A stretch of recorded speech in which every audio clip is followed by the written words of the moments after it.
Hey everybody, happy Wednesday. Welcome back to Unapologetically Outspoken. Stephanie, before we get into the news today, I got to talk to you about something because I have to tell you what happened this morning and my theory about why I think this is connected to current events. So, I was watching a show on Discovery Plus. It's called Hotel Secrets and Legends. And I think it came out in like 2014. So this is an old show and this was the first episode. So it's over 10 years old. But this first story was talking about how Nikola Tesla died in the New Yorker hotel. And the episode goes back into how in 1908, he was out in the wilderness of Colorado and he was working on a secretive project. And Stephanie, I'm sure you know this story because you've gone down the rabbit hole of Tesla. But for anyone who doesn't know, allegedly he told his friend Robert Peary, who was leading a trekking expedition in the North Pole, he told him, like, look for unusual activity in the sky or something because he was going to try to prove that he could send this electrical impulse from Colorado, like thousands of miles away, to the North Pole. Well, at the same time, there was this mysterious explosion in Siberia that has come to be known as the Tungska disaster. And when this explosion happened, like 80 million trees were instantly incinerated in an area that covered over 830 square miles. And the commonly accepted scientific theory is that it was a meteor or an asteroid that burst in the air. And that's the explanation for why there's no impact crater in the Earth. But there's speculation that this was actually like the wireless transmission particle beam weapon that Tesla was working on that caused this disaster. And people refer to this as the death ray, his death ray project. And his intention was to use it for good as protection from planes or something like that. But because of the extensive damage that it caused in Siberia, Tesla never shared the project publicly. So this explosion, they were saying, was like hundreds of times bigger than any nuclear bomb we have today. And Tesla was working on this invention like 40 years before the atomic bomb was even invented. But then he died, it was, I think, during World War II, because he died in this hotel room in New York, reportedly, allegedly, of natural causes, in 1943. And according to the show, when he died, the FBI came and they immediately seized all of his records, which he had been keeping in his hotel room, like all his projects. So Tesla builds this weapon of mass destruction, basically, that's like way more dangerous than any atomic bomb. And then all his files and his paperwork are immediately taken by the FBI and the War Department. And reportedly, they've just been kept there in secret ever since. So when I was watching this morning, it got me thinking about what you brought up on Monday with Trump's most recent press conference, where he said how powerful our country is, and we're more powerful than people can understand, and we have weaponry that nobody has any idea what it is, and it's the most powerful weapons in the world. And then we were speculating, like, okay, what could this be? And so this morning I'm like, oh my God, what if it's the death ray that Tesla invented? And this design has just been, kept a secret since World War II, and we're the only country who knows about it. Okay, do you know the most interesting part about that story?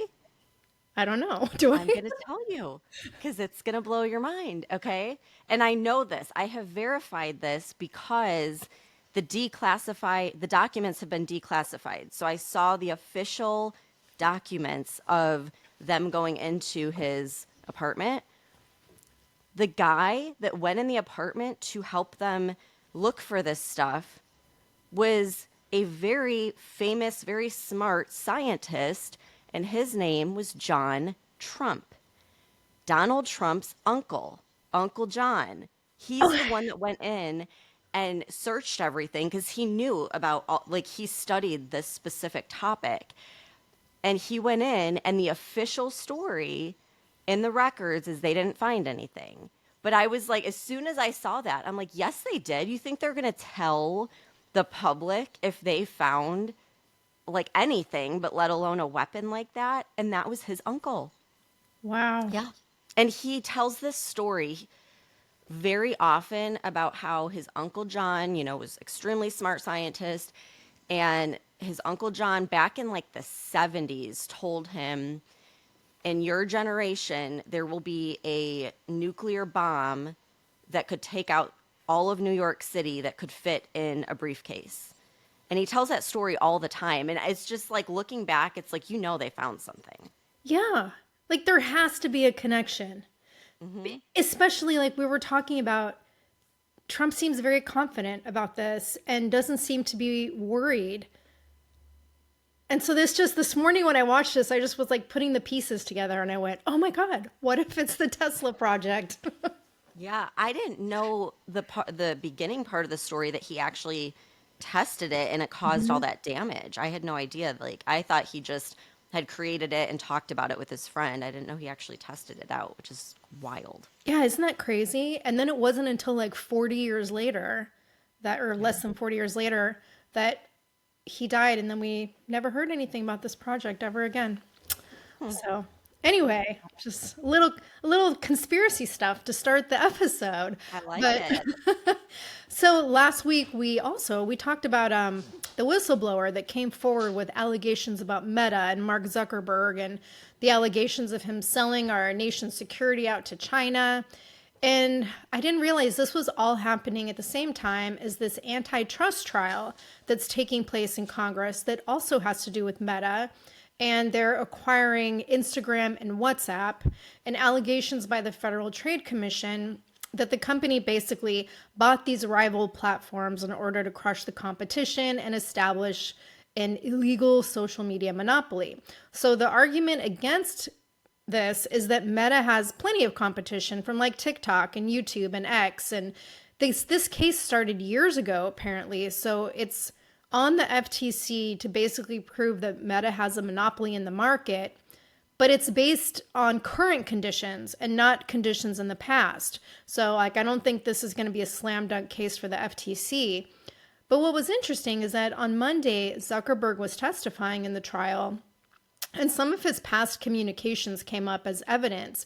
And there was an email from 2022 where he proposed deleting users' existing friend networks on Facebook and having people rebuild them from scratch to try to like boost Facebook's cultural relevance because it was in decline. And I think people were focused more on these other social media apps.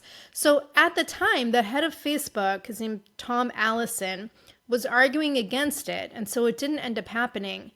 But Stephanie, this like was like a red flag for me, and it just makes me question Zuckerberg and his motives even more. Oh, I question that guy 100%. Like he is a weasel. I'm telling you, I do not trust him. And this all makes sense of how he's been kissing Trump's ass, just to save his own, basically. But I guess there was also a text message from Zuckerberg around that time where he was saying it would be easier to just buy Instagram than try to compete. So, like, clearly, they didn't want to compete in the market. They just wanted to take it over.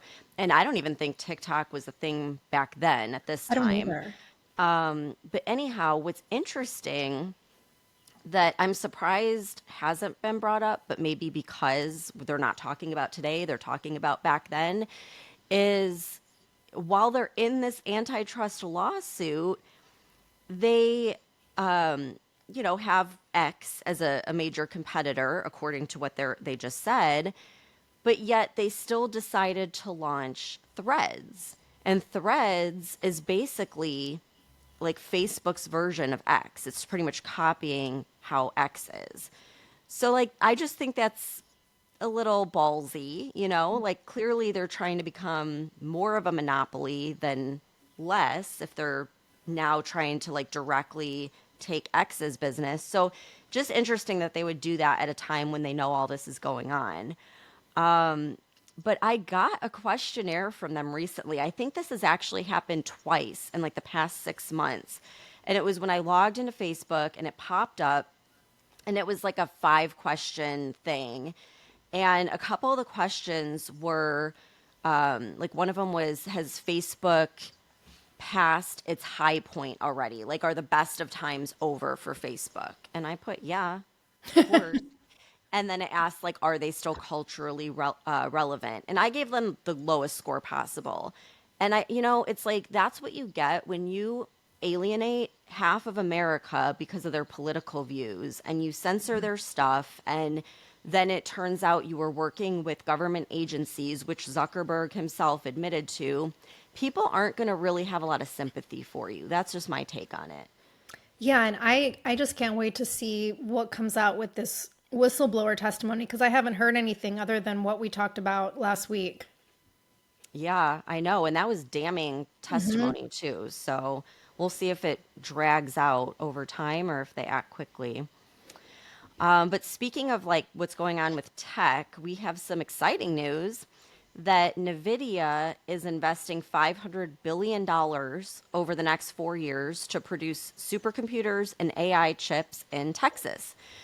So NVIDIA founder and CEO Jensen Huang said, quote, the engines of the world's AI infrastructure are being built in the United States for the first time. Adding American manufacturing helps us better meet the incredible growing demand for AI chips and supercomputers, strengthens our supply chain, and boosts our resiliency, unquote. So this is really big, especially now with all of the tariff tensions between the US and China and the whole race over who's going to lead in AI. So NVIDIA, I think we talked about this towards the beginning of the year, how they already said that they're going to be producing chips in Arizona. So this investment in Texas is on top of that. And they're saying that they're going to build tens of factories, and each factory will reach mass production in just 12 to 15 months, which is insane.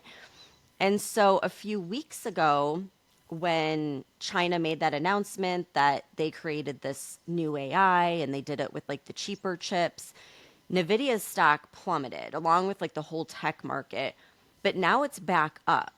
And so I think people are realizing that China was maybe just talking it up a little bit more than what they actually did, because now everyone's betting on this again. And then AMD and Apple are also planning on manufacturing server processors in Arizona. So it's really changing the tech world because they're shifting from pretty much making these exclusively in Taiwan factories, now making them in US factories. So, not good for China, especially seeing how China's made constant threats of invading Taiwan and taking over the semiconductor industry there. But I think this is just showing that like Trump's plan is working because these massive companies are betting on the US. And I am telling you, Tara, next time the stock falls on any of these companies like Nvidia or Tesla, I am going to freaking stock up and buy as much as I can because they always go back up. And I want to support the companies that are investing in the US. Yeah.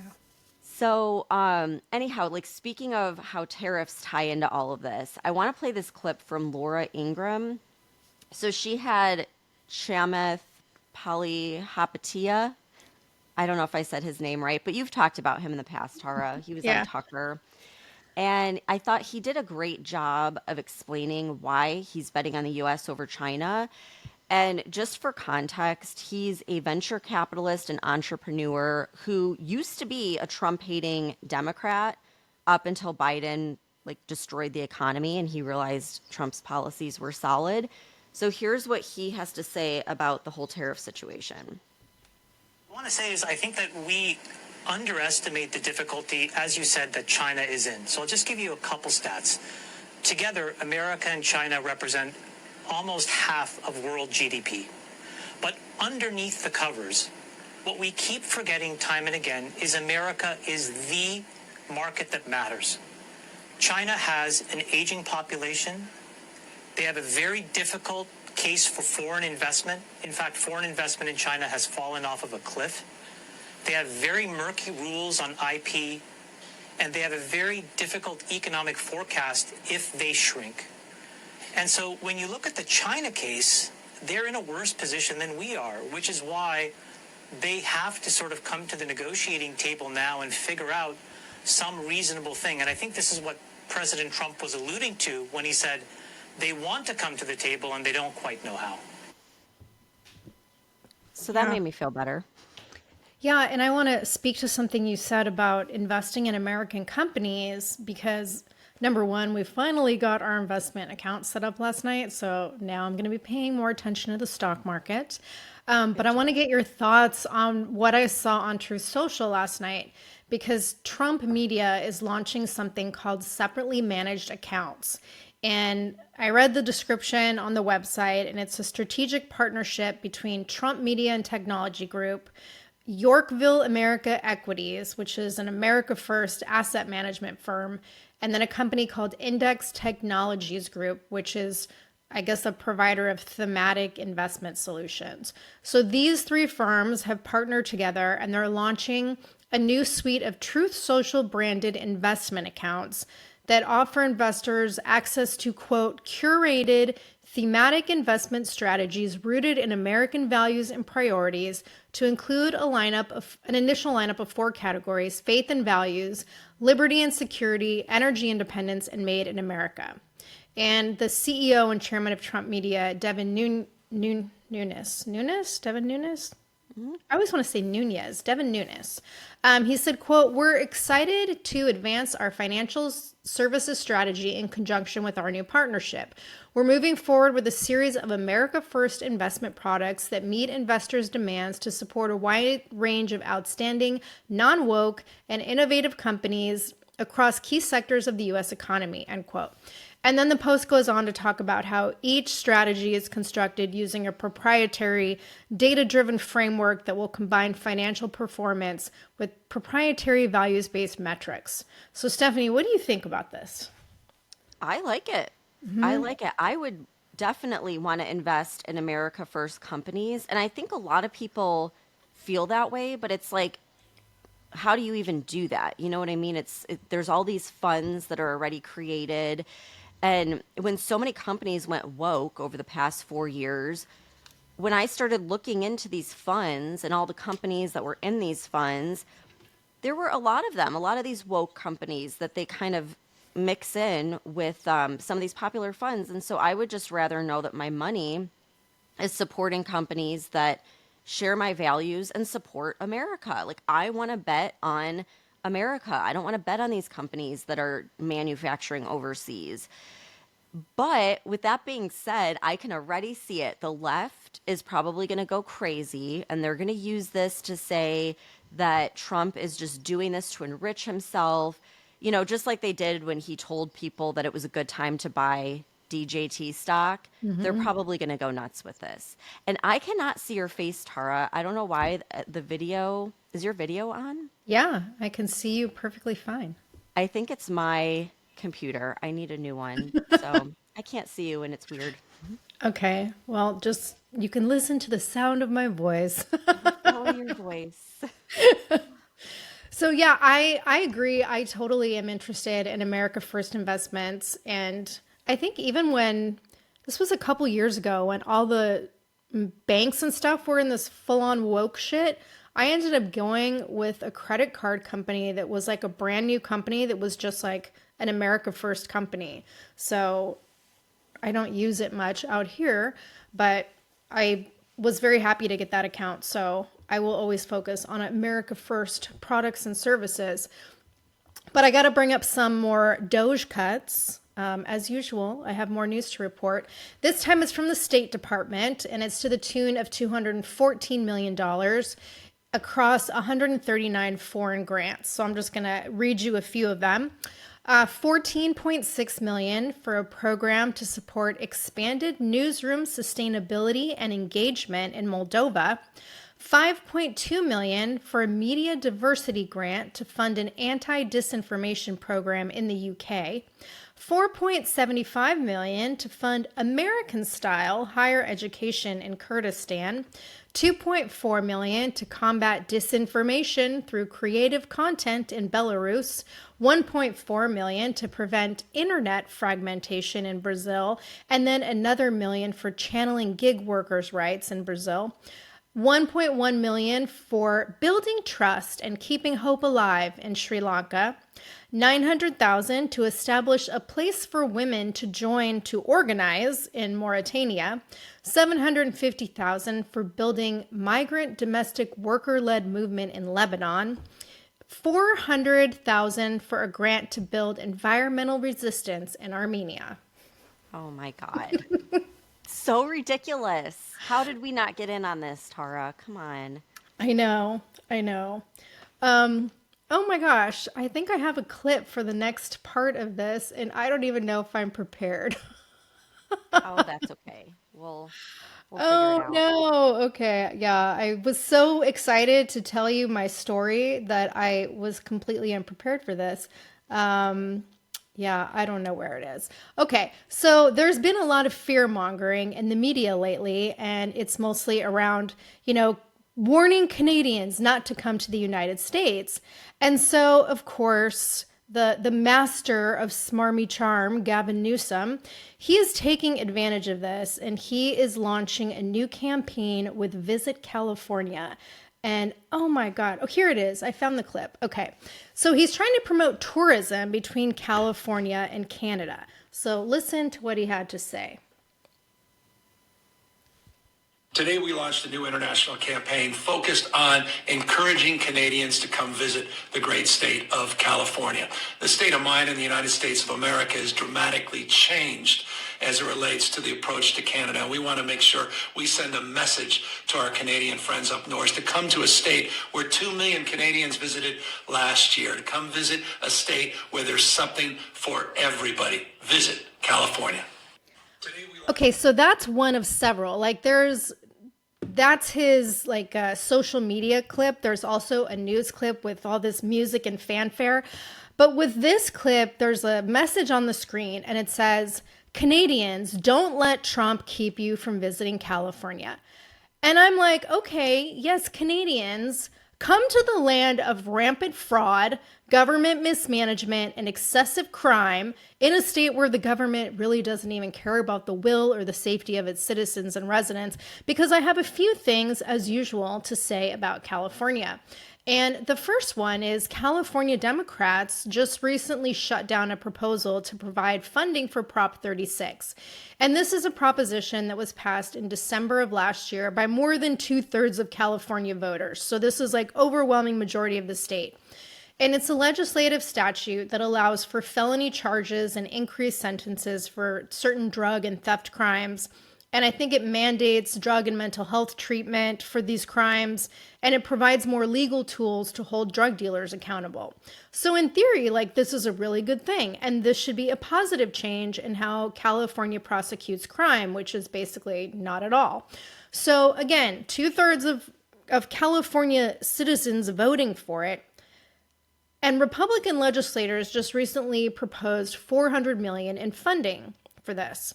But the vote failed because of the state's left-leaning legislators. In fact, reportedly, there is no funding for Prop 36 at all in the state's 2025-2026 budget.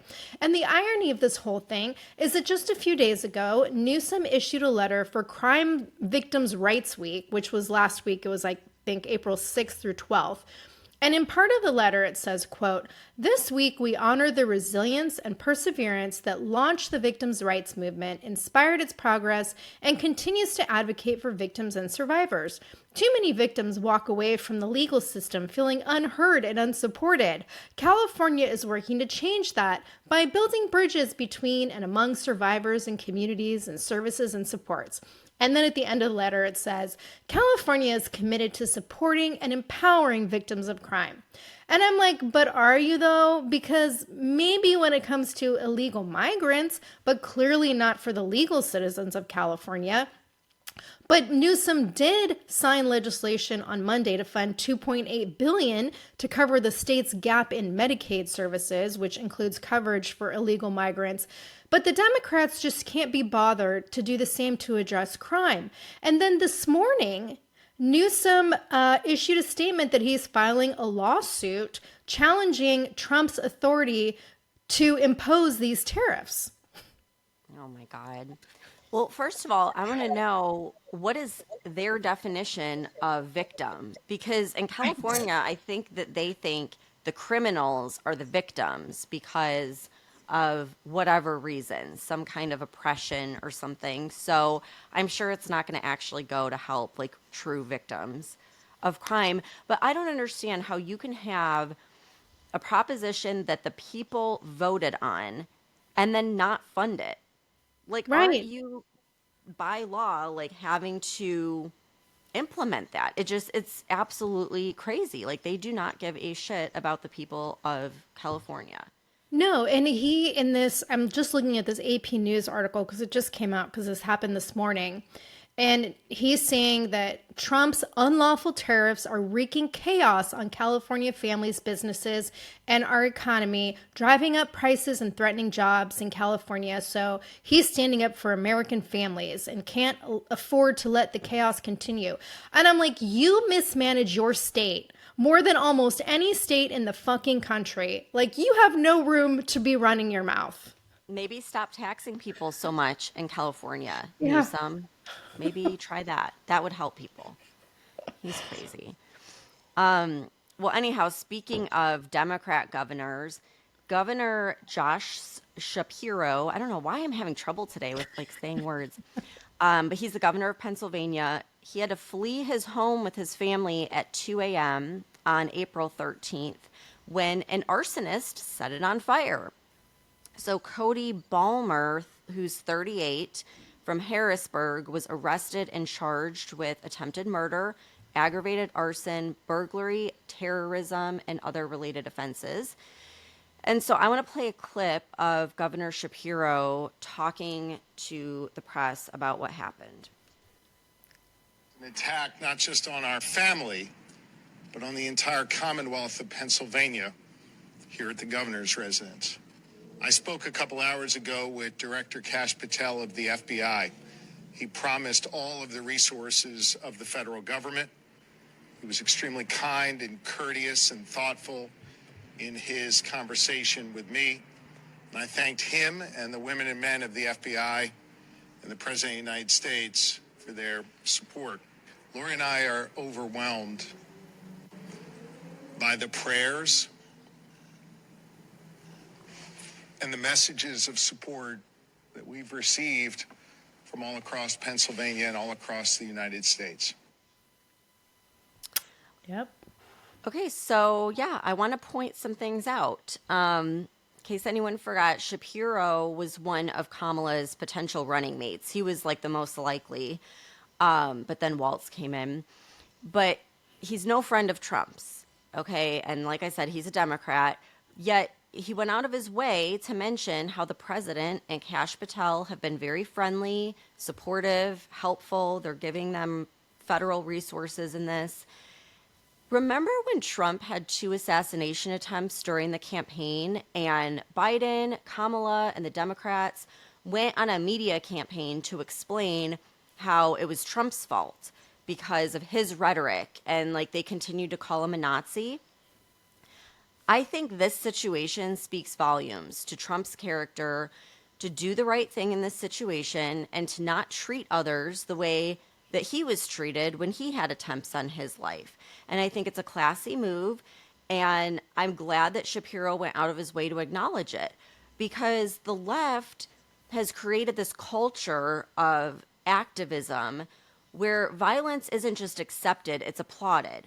Yep. And it looks like it's starting to backfire because I'm sorry, when you see people throwing Molotov cocktails at Tesla dealerships and then the MSM and Democrat politicians are applauding it, I think that encourages whack jobs like this guy to go out and commit similar acts, which happened to this Democrat governor. So maybe they need to rethink their, policy or their stance when it comes to these Tesla protests.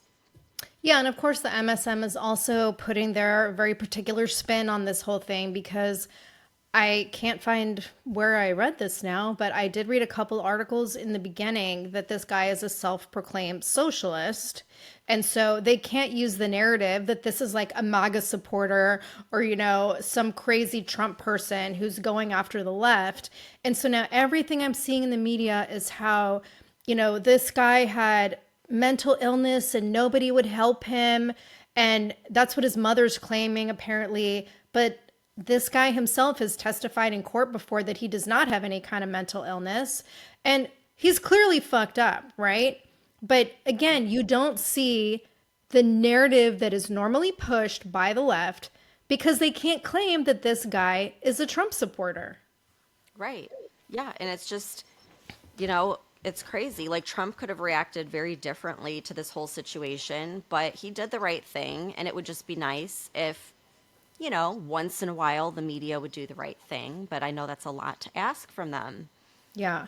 And yeah, Trump is probably, in my opinion, one of or the classiest president we've had in my lifetime.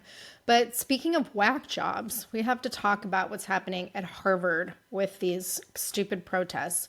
So, a little backstory. Last week, the Trump administration sent a letter to Harvard, and they're basically calling for leadership reforms and changes to the school's admission policies and all their DEI hiring. And so, I was reading an article in AP News, and it had a copy of the letter that the Trump admin sent to Harvard. And just to summarize, it gives like all these different bullet points, but it basically says that the federal government's investment in Harvard is not an entitlement, which I totally agree. And they're saying in recent years, Harvard has failed to live up to the intellectual and civil rights conditions that justify federal investment. And then the letter outlines all these provisions that the school would have to agree to in order to continue receiving federal funding. And I think they're all very moderate, common sense parameters. So it would include changes to governance and leadership to create clear lines of authority and accountability, and a focus on faculty that's committed to actual learning as opposed to activism. And like I mentioned in the beginning, they would have to stop their DEI policies and commit to merit-based hiring policies for faculty and also for student admission. And they would have to share this information with the federal government and be subjected to a comprehensive audit while these reforms are being implemented. And I think it even gave them until 2028. And there's a statement about how all existing and prospective faculty will be reviewed for plagiarism, which, as we've reported on during the past couple of years, this seems to be a very big problem at Harvard. Foreign students would have to adhere to American values, and students who support terrorism or anti-Semitism would have to be immediately reported to the DHS and the State Department. The school would need to reform any programs that, quote, fuel anti-Semitic harassment or reflect ideological capture. Obviously, it includes the elimination of DEI programs, offices, committees, positions, and initiatives. The letter also addresses student discipline reform and accountability, so the discipline policies and procedures will be consistent and impartial and without the double standards based on identity and ideology that we've seen over the past couple years. It would also include the school adopting a new policy on student groups or clubs that endorse or promote criminal activity, illegal violence, or harassment. And it would include a comprehensive ban on wearing masks and a commitment to investigating and carrying out discipline for all the violations that have occurred for the past 2 years, including expelling any students who took part in assaulting other students during all of these crazy protests. And the school would need to submit to transparency and monitoring for like several years to ensure cooperation with these federal regulations. Now, again, this is to receive federal funding. If they choose not to comply, then do whatever the fuck you want. You don't get funding. I think this is reasonable. Stephanie, what do you think? Yeah, absolutely. I mean, they basically need to follow the rules and laws that have really always been established, but that they just decided to ignore over the last 4 years. So, yeah, that seems very reasonable to me. And I am so sick of people crying about how Trump is attacking free speech on college campuses. Like, you absolutely have the right to peacefully protest, but you do not have the right to stalk and harass and threaten Jewish students, which is what has been happening at universities like Harvard. If you want to protest against Israel or Zionism, like go for it. But when you attack individuals on your campus simply because they are Jewish, that's a hate crime. Like there's a difference. And I think this just speaks to the real difference between the left and the right. The right will fight against ideas, policies, like the big picture. The left goes after people individually. They attack people personally. And we know Harvard's more focused these days on indoctrinating than educating, so I highly doubt that they're going to go along with any of these proposed policies. Oh, yeah, they're definitely not, because campus officials already rejected this plan. And that's when all the left leaning nut jobs started protesting at Harvard on Monday to openly defy the Trump administration, because they're saying that these regulations are a threat to their autonomy. So university lawyers said, quote, "The university will not surrender its independence or relinquish its constitutional rights. Neither Harvard nor any other private university can allow itself to be taken over by the federal government," end quote. Okay, to me, this is like not even what this is about. Like the comment of you won't let it be taken over by the federal government. Again, you're a private institution. Don't take the fucking government's money. The federal government should not be beholden to give you anything. Like, especially with the billions of dollars that this university has. So yesterday, the Trump admin was like, okay, fuck you. And Trump said, we're going to freeze more than $2.2 billion in grants and $60 million in contracts to Harvard. So then Obama chimes in and posts on social media about Trump's Harvard freeze, and he's encouraging other colleges and universities to follow Harvard's lead with noncompliance. He said, quote, "Harvard has set an example for other higher ed institutions, rejecting an unlawful and ham-handed attempt to stifle academic freedom while taking concrete steps to make sure all students at Harvard can benefit from an environment of intellectual inquiry, rigorous debate, and mutual respect," end quote. What I saw on campuses for the last 2 years had nothing to do with an environment of intellectual inquiry, debate, or mutual respect. And then there was a retired federal judge who just said that Trump's threat to take away Harvard's tax-exempt status is not constitutional. And again, I think this is bullshit, because private schools should not be entitled to government funding unless they comply with federal law. And Harvard has been openly defying federal law for years, as have all of these other institutions. So I'm sure this is going to end up in the court. Yeah. I want to point something out. I looked this up. Harvard costs $86,926 per year per student. That's like more than most of America makes in a year. Yeah. They have the largest endowment fund of any university in the country, totaling $51.7 billion. $51.7 billion. And they think they're entitled to over $2 billion in federal funding. Yep. Are you kidding me? Like, it's just, I don't think they should be getting one penny of federal funding in the first place, regardless of all of this nonsense going on. Why are we giving Harvard this money? They don't need it, okay? They don't need, when you're charging almost $87,000 a year per student, you don't need any funding. And if you want the funding, then fine, but don't bitch about the rules that comes along with the funding. And that's the thing, like, this isn't Trump telling them you can't do these things ever. He's saying, if you want this money, you're going to play by the rules, and they don't want to do that. Okay, then you don't get the funding. Like, case closed. I mean, it's just crazy, and it's insane to me that anyone is paying $87,000 a year to send their kid there. And I get it used to be the dream school where the most prestigious doctors and lawyers and politicians went. Now you go there and you graduate with a doctorate in activism. Like, why would you send your kid there? Yeah, and again, it's a private institution. If you work for any private company, you can't, like, you have to follow the company's rules, right? So if you want to get funding, you're going to have to follow the rules of wherever the funding is coming from. I mean, it's just, how could this possibly If this goes to court, it just shows me the nonsense of our judiciary system, because I don't even understand how you could argue this. I mean, I would like to know, most public universities probably don't even get that much funding. Why is Harvard getting it? Because presidents went there. That's why. Right. And congressmen. Cut it off. Like there's no reason they need that when they have, this the biggest endowment in the country. This is ridiculous. Yeah. So, anyhow, there's a lot happening in DC with universities.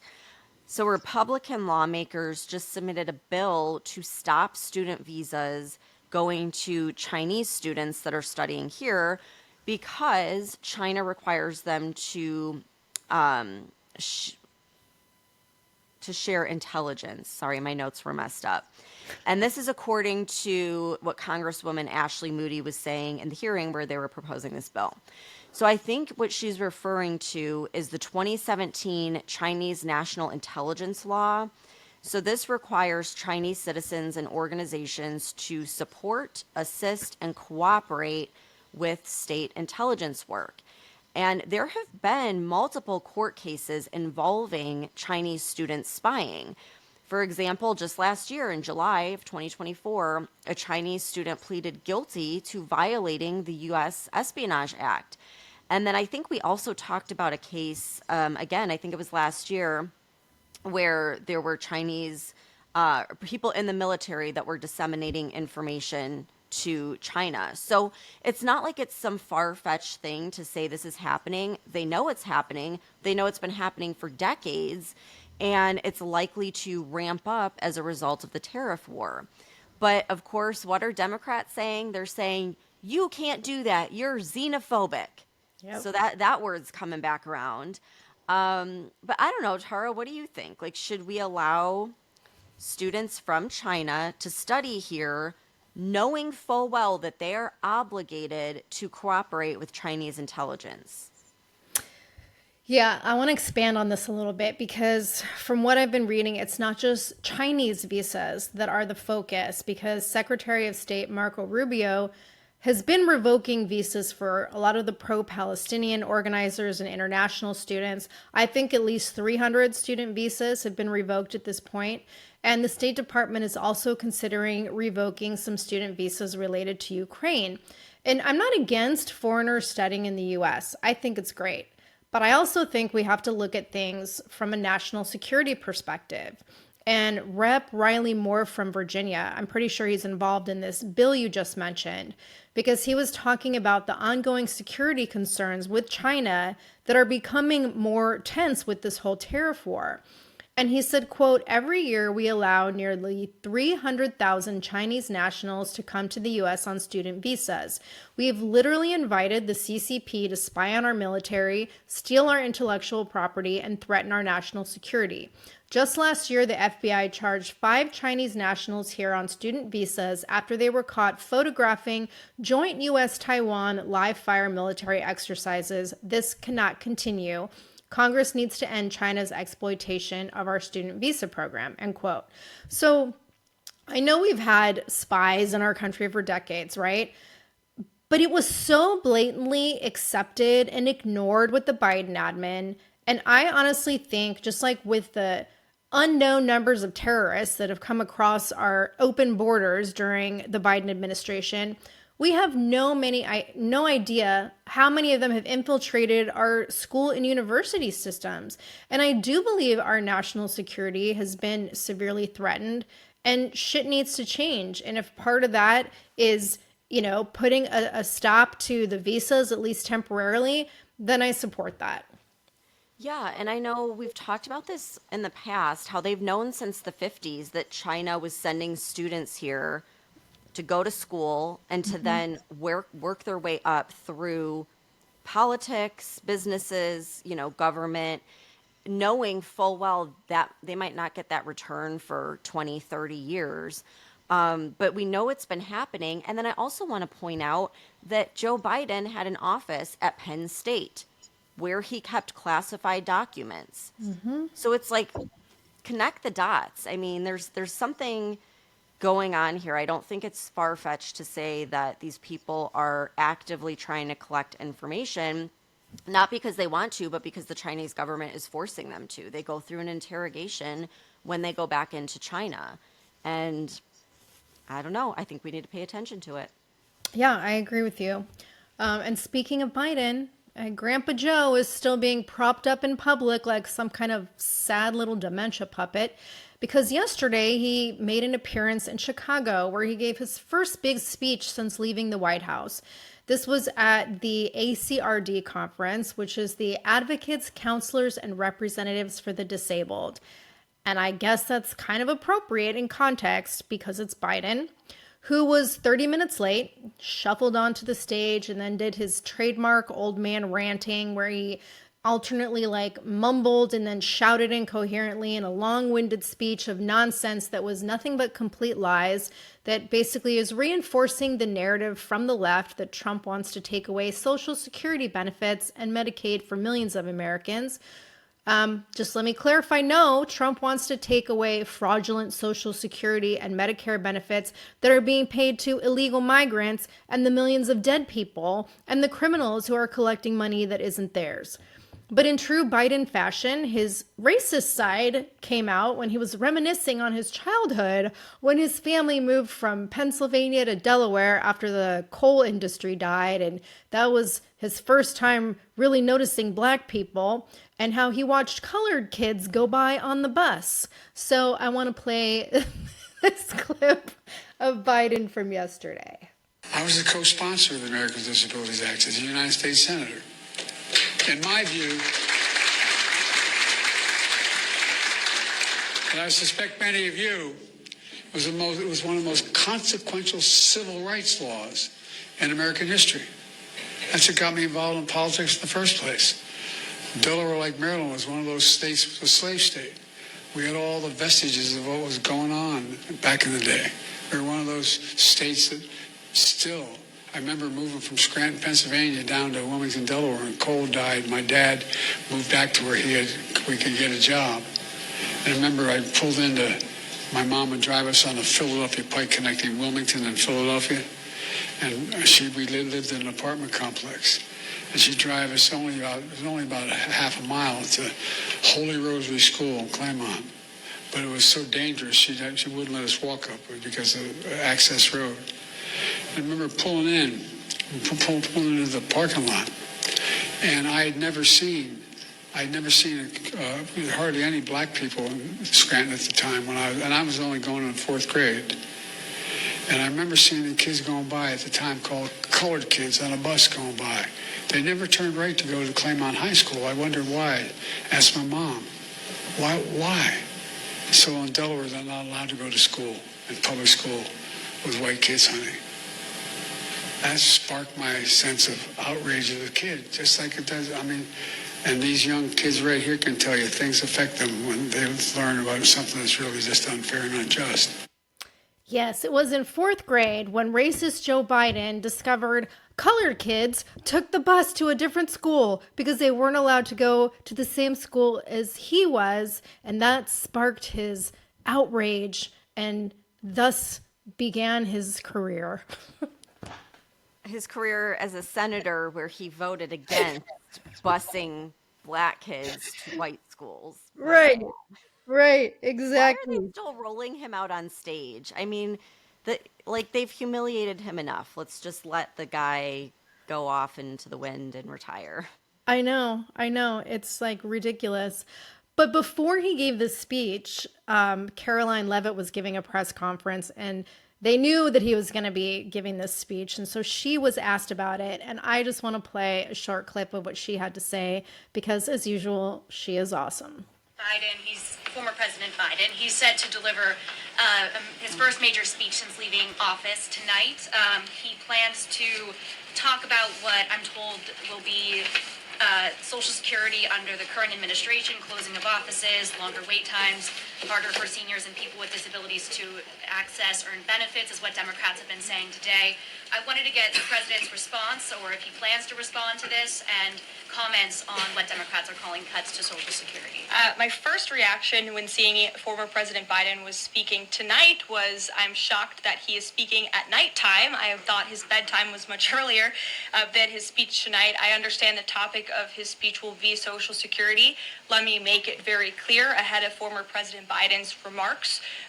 President Trump, is absolutely certain about protecting Social Security benefits for law-abiding, tax-paying American citizens and seniors who have paid into this program.